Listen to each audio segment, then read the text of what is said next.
அரண்சை நேயர்களுக்கு வணக்கம். நான் மதன் அறிவழகன். இன்றைய நமது சிறப்பு விருந்தினர் தோழர் சுமன் கவி அவர்கள். நிறைய விஷயங்கள் விவாதிக்க இருக்கிறோம், அவரை வரவேற்கலாம். வணக்கம் தோழர். வணக்கம் தோழர். வகுப்பு திருத்த சட்ட மசோதா நாடாளுமன்றத்தில் நிறைவேறிவிட்டது. 2 அவையிலையுமே நிறைவேற்றியிருக்கிறாங்க. இப்போ இதை கண்டித்து இன்னைக்கு தாவேகா அவர்களுடைய போராட்டத்தை நேற்று விஜய் அறிவித்திருந்தார். விஜய் தான் அறிவித்தாரா நமக்கு தெரியாது, அறிவிப்பு வந்தது. ஏதோ ஒரு தலைவருங்கிற வகையில் அவர் அறிவிச்சிருக்கிறார். தொண்டர்கள் போராட்டத்தை நடத்திட்டு இருக்கிறாங்க. இது ஒரு பாசிட்டிவான விஷயம். அதனை பார்க்கும் எப்படி உங்களுடைய பார்வை? அரசியல் நிர்பந்தத்திற்காகவாவது, நான் இந்த வேஷத்தை போட்டுக்கிட்டதுக்காகவாவது இந்த படத்துல இப்படி நடிச்சிடுறேன் அப்படிங்கிற அளவுல விஜய் தன்னுடைய படைகளை, தன்னுடைய ரசிகர் பட்டாளத்தை அனுப்பி இந்த போருக்கு அனுப்பியிருக்கிறார். அப்படிதான் நம்ம எடுத்துக்கணும். ஆனா இது என்ன பிரச்சனைனா, விஜய் அறிவுறுத்தலின் பெயரில் அப்படின்னு விஜயின் அறிவுறுத்தலா, விஜய்க்கு அப்படி ஒரு அறிவு உறுத்தல் இருக்குதா? சொல்றீங்க. நேத்து அறிக்கை வந்ததுங்க. அதான் அறிக்கையிலேயே அரசியல் பண்ணக்கூடிய ஒரு நபர் அவர். ஏங்க அவங்க கட்சி ஆரம்பிச்சு இது 2வது போராட்டங்க இது. அதான் இப்ப என்னன்னா, நாம விஜயை ஒரு தேரை எப்படி அடித்த நகர்த்த வேண்டியிருக்குது. நீங்க பாத்தீங்கன்னா, முன்னாடி ஒருத்தர் 4 நிறைய பேர் கிளம்பி இழுப்பாங்க, என்னோட தண்டயம்னு சொல்லி கொண்டாந்து ஒரு 5 பேர் கொண்டாந்து போடுவாங்க. போட்டு அந்த ஒரு பைதாவா ஒவ்வொருத்தன், அதாவது சனாதனத்தின் வேகம் என்பது அசுர வேகத்துல, ஜெட்டு வேகத்துல பயணிச்சுட்டு இருக்கும்போது அதை எதிர்த்து போராடுகிற விஜயின் போர்க்குணம் என்பது ஒரு தேரை விட மெதுவா இருக்குது.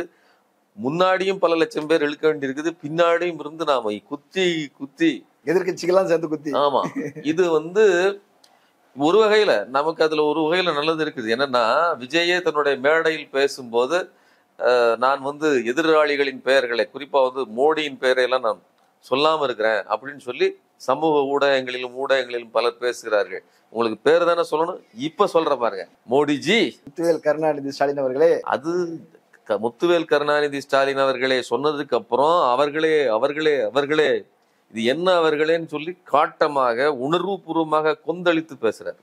அந்த வேகம் மோடிஜி அப்படின்னு சொல்லும் போது அது அப்படியே மடங்கிருது. அது என்னன்னு தெரியல, அவரை பார்த்தோன்னா பம்மல் ஆயிருது. வருமான வரித்துறை இருக்குது, இடி இருக்குது. ஆமா, தலைவா படம் வந்தது டைம் டு லீட் அப்படின்னு போட்டு முடிச்ச உடனே அம்மா பரிச்சி தலைவி ஜெயலலிதா அவர்கள் அப்படின்னு சொல்லி ஒரு அணில் போல நாங்களும் உங்களுக்கு ஒரு ராமர் பாலத்தை கட்டுவதற்கு ஒரு அணிலை போல நாங்கள் உங்களுடைய ஆட்சி அமைவதற்கு சேவகம் செய்திருக்கிறோம் அப்படிங்கிற அந்த பம்மல் இருக்குல்ல, இது மோடியினுடைய இதுல வருது. ஸோ நம்ம இதுக்கு எதுக்கு சொல்ல வரேன்னா, இந்த மாதிரி நாம ஒரு விமர்சனங்களை வைக்க நாம மட்டும் சொல்றது இல்லை, நிறைய பேர் வைக்கிறாங்க. பெரிய பெரிய பத்திரிகையாளர்கள் எல்லாரும் பொது ஊடகங்களிலிருந்து வைக்கிறாங்க.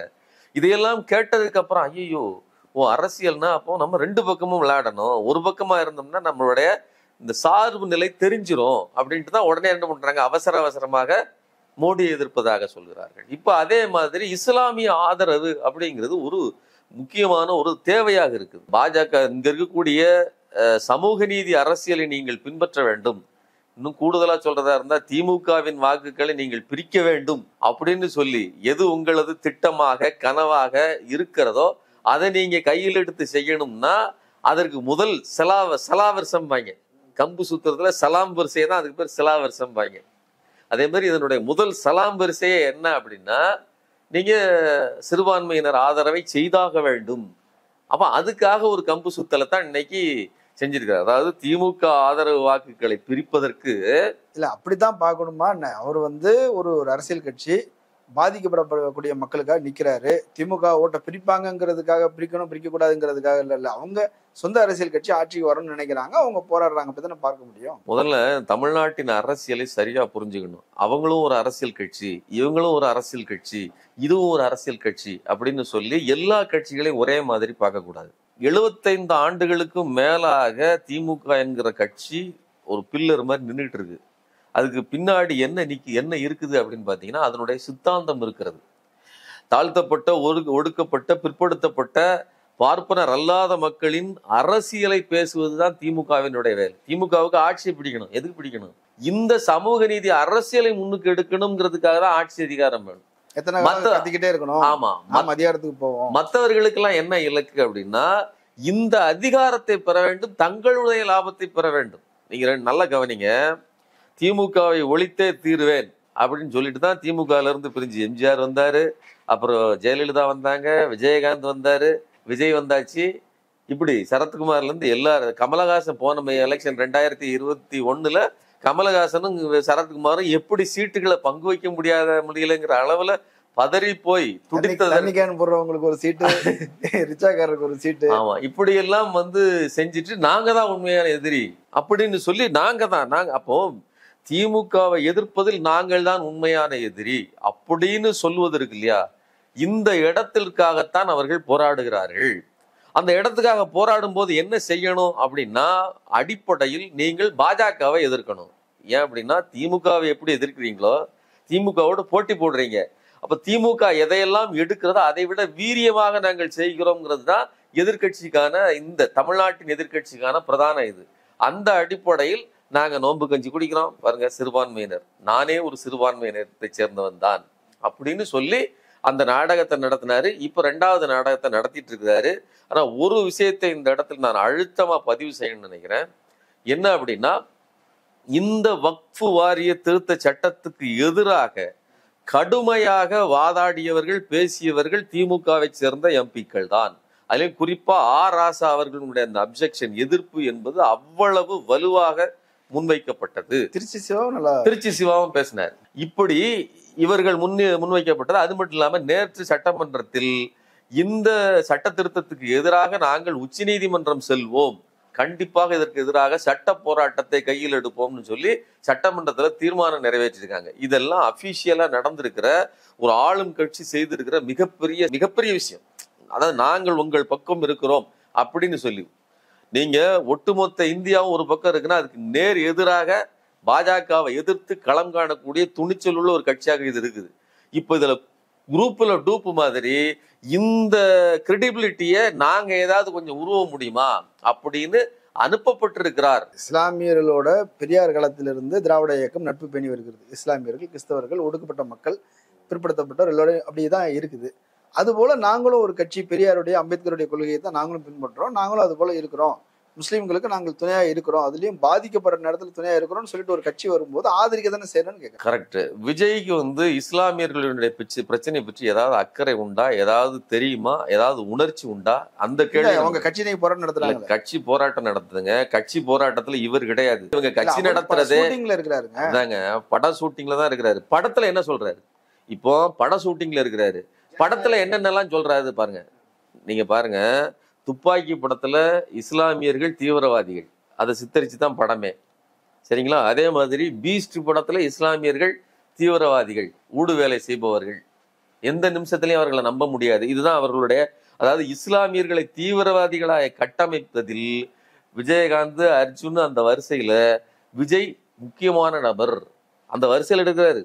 நீங்க தேசிய கீதத்தை பாடிட்டு ஜெய்ஹிந்த் அப்படின்னு உணர்ச்சி பொங்க இங்க இல்லாத, அதாவது தமிழ்நாட்டுக்கும் இதற்கும் சம்பந்தம் இல்லாத பாகிஸ்தான் எல்லை பிரச்சனையை மட்டுமே வைத்துக்கொண்டு படத்தை எடுத்து வெளிவிட்டதில் விஜயகாந்த், அர்ஜுன் அந்த வரிசையில இன்னைக்கு விஜய் அப்படிப்பட்ட படத்துங்களை எடுத்து இஸ்லாமிய மக்களை, ஏழை எளிய சாதாரண, அது பாகிஸ்தானை தானே எதிராக காட்டுறாங்க. இந்திய முஸ்லீம்கள்ல சிலர் அப்படி துரோகம் பண்றாங்கிறத. பார்டருங்கிறது நமக்கு இந்தியாவுக்கு பல பார்டர் இருக்குங்க. பர்மாவில் பார்டர் இருக்குது, சரிங்களா? இங்கோடி பார்டர் இந்த பக்கம் கல்ஃப் கண்ட்ரி பக்கத்துல இருக்குது. அதே மாதிரி பக்கத்துல இலங்கை பார்டர் இருக்குது. இதை பத்திலாம் படங்களோ இதுகளோ யாரும் எடுக்கல. தமிழ்நாட்டுல தென்கோடியில இருந்துகிட்டு வட கோடியில இருக்கக்கூடிய பாகிஸ்தானை பத்தி உன்னால் பொங்க முடிகிறது. நீ தமிழ்நாட்டில இருந்து பக்கத்து இலங்கையில இருக்கக்கூடிய பிரச்சனையை பத்தி என்னைக்கா படம் எடுத்திருக்கியா?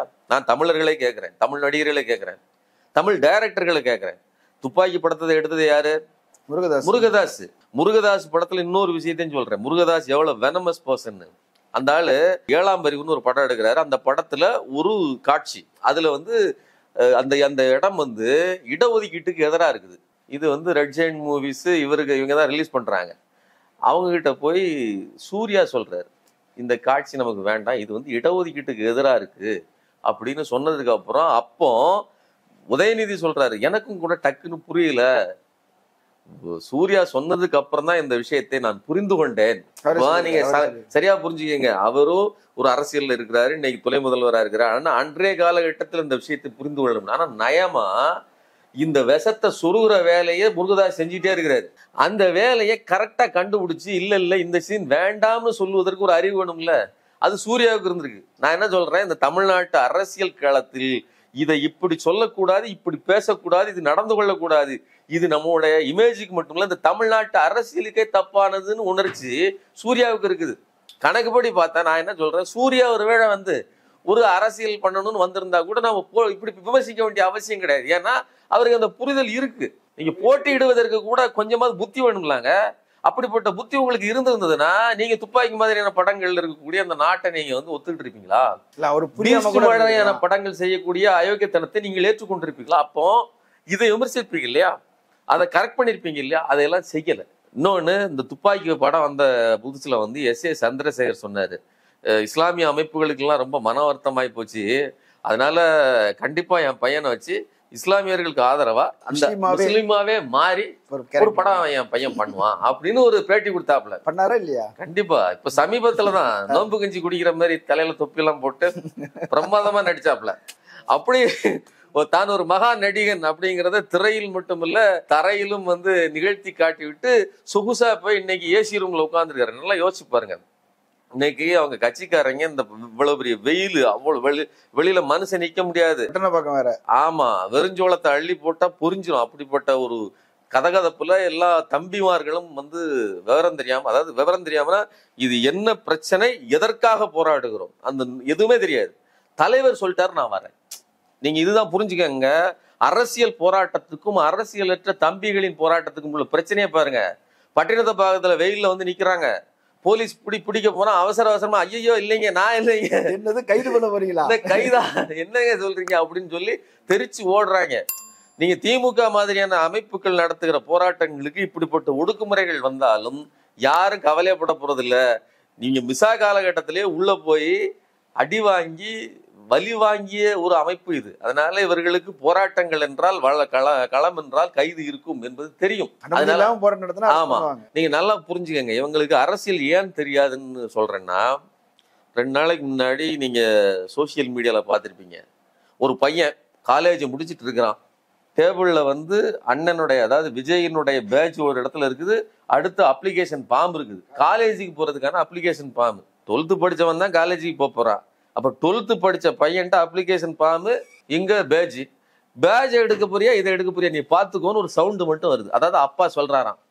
இவர் உடனே அந்த பேட்சை எடுத்து நெஞ்சில குத்திட்டு, நான் எனக்கு தேவையான அளவுக்கு படிச்சிட்டேன்பா, நான் இனிமேல் மக்களை படிக்க போறேன், இதுக்கு அண்ணனுக்கு நான் ஒத்துழைப்பாக வந்து நிற்க போகிறேன்னு சொல்லி ஒரு வீடியோ எடுத்து வெளியிட்டு இருக்காங்க. அது அவங்களே தானே போட்டுருக்காங்க. அது அவங்களே தான். அப்ப நான் என்ன சொல்றேன்னா, கஷ்டப்பட்டு நீங்க நல்லா புரிஞ்சுக்கங்க, நீதி கட்சி காலத்தில் கல்வி அமைப்புகளை உருவாக்கி பள்ளிக்கூடங்களை திறந்து அடிப்படை கல்வியை கொடுத்து, அடிப்படை கல்வி கொடுத்ததுக்கு அப்புறம் அதுக்கு சாப்பாடு கொடுத்து ட்ரெஸ் கொடுத்து, காமராஜர் காலத்துல அப்புறம் மதிய உணவு கொடுத்து சத்துணவு திட்டத்தை எம்ஜிஆர் கொண்டு வந்து, அதுக்கப்புறம் கலைஞர் சத்துணவுன்னா வெறும் சோறு கிடையாது, அதுல உண்மையிலேயே புரோட்டீன் இருக்கணும், முட்டை தரணும்னு சொல்லி தந்து, அப்புறம் செருப்பு, சட்டை, யூனிஃபார்ம், புக்கு எல்லாத்தையும் கொடுத்து போறதுக்கு பஸ் பாஸையும் சேர்த்து கொடுத்தாரு கலைஞர்.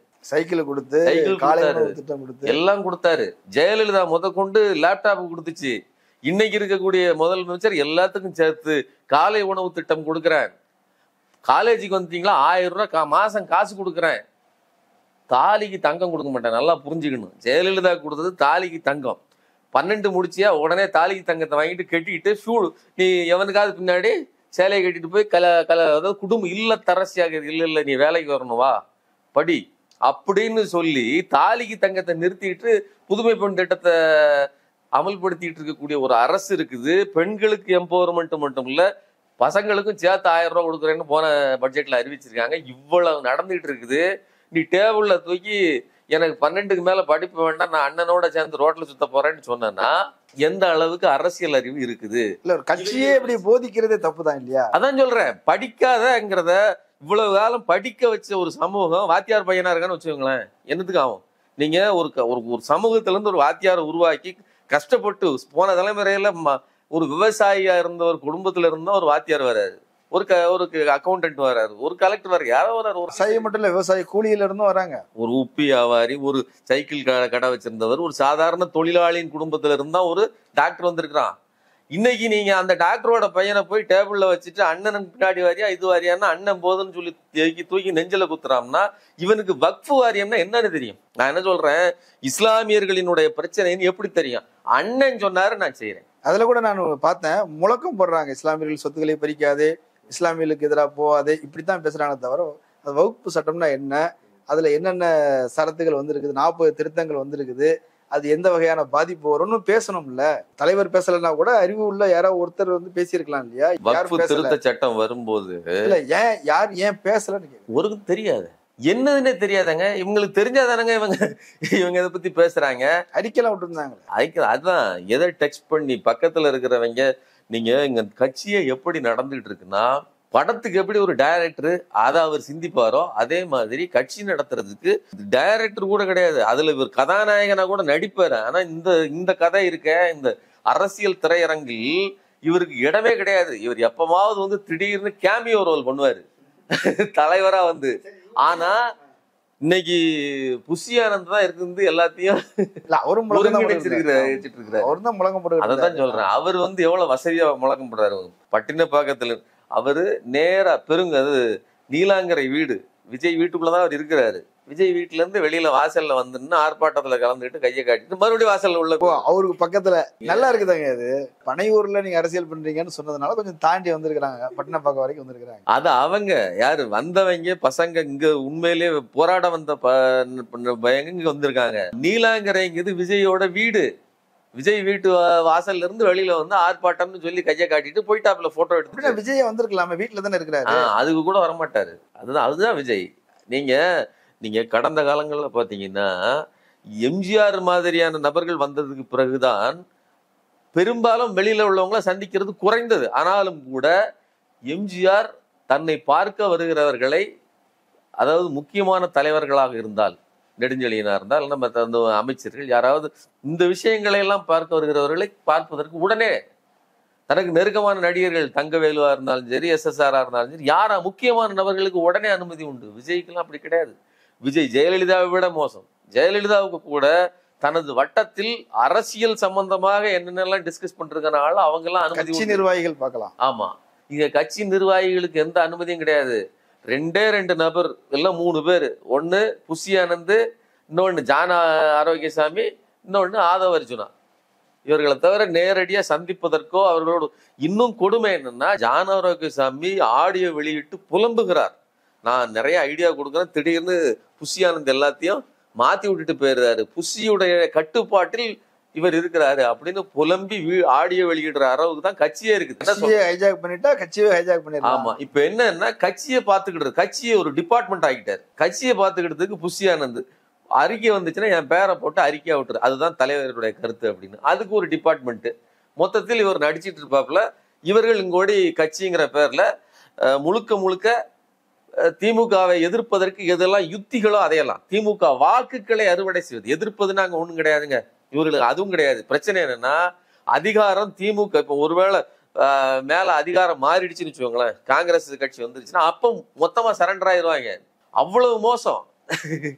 அப்புறம் ஜெயலலிதா கிட்ட எப்படி அம்மா அப்படின்னு சொன்னாங்களோ அந்த மாதிரி திமுக கிட்ட பேசுவதற்கும் தயங்காதவர்கள் இப்போ அவர்கள் கையில், திமுகவின் கையில், திமுகவின் அதிகாரத்துக்கு உட்பட்டு ஈடி இந்த மாதிரியான அமைப்புகள் எல்லாம் இல்லை என்கிற தைரியத்தில் தான் கத்துகிறார்கள்.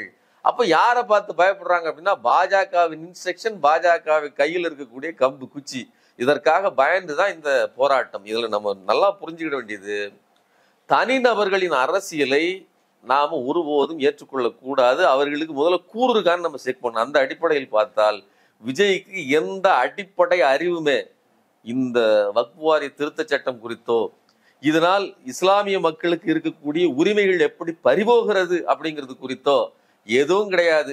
திமுக எதிர்க்கிறது, நான் திமுகவை விட வீரியமா இருக்கிறேன் பாருங்க அப்படின்னு காட்டுவதற்காக ஒரு ஷோவுக்காக இந்த ஷோவை நடத்துறாங்க. ஒரு ஏர் ஷோ, ஒரு ரோட் ஷோ மாதிரி வேலையைத்தான் இவர்கள் செய்து கொண்டிருக்கிறார்கள். போராட்டம் நடத்துல விஜய் விமர்சனம் பண்றீங்க, ஆனா GK வாசன் ஓட்டு போட்டு வந்திருக்கிறாரு, அன்புமணி ஓட்டு போற நேரத்துல வெளியேறிட்டாரு, அதெல்லாம் ஏன் விமர்சிக்க மாட்டேன்? இவெல்லாம் நம்ம இதெல்லாம் கவனிக்கணும்.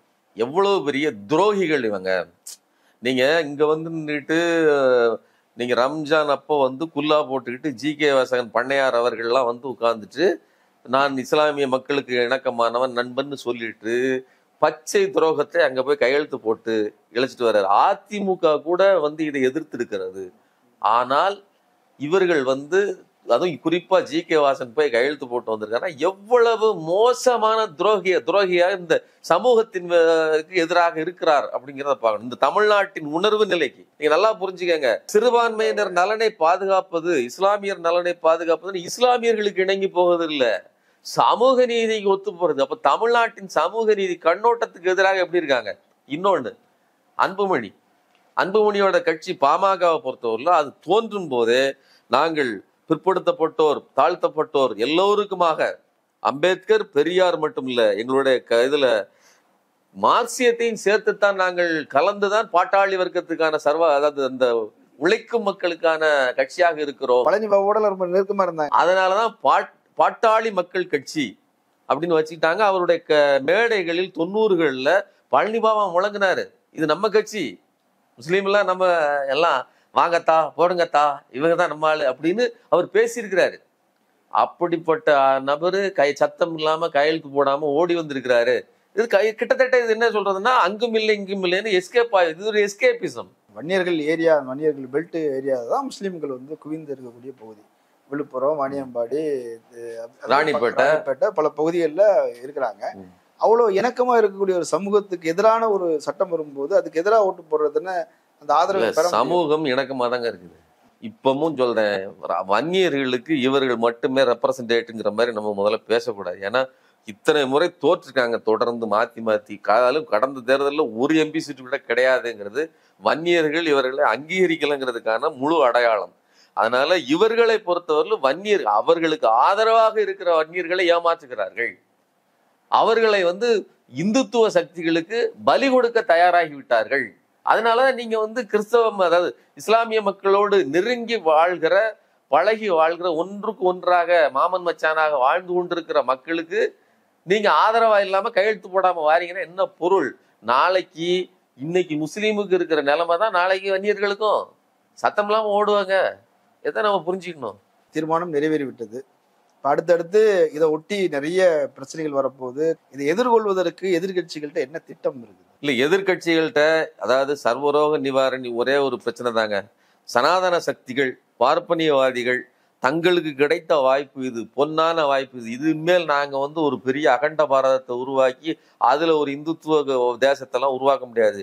இப்ப இருக்கிறதே இந்துத்துவ தேசம்தான். இந்துத்துவ தேசத்தை இப்படித்தான் நாங்கள் நடைமுறைப்படுத்தணும்னு நடைமுறைப்படுத்திட்டு இருக்காங்க. ஒன் ஃபைன் டே ஹிட்லர் மடிவான் என்று ஹிட்லரோடு இருந்த எந்த நபருக்கும் தெரியாது.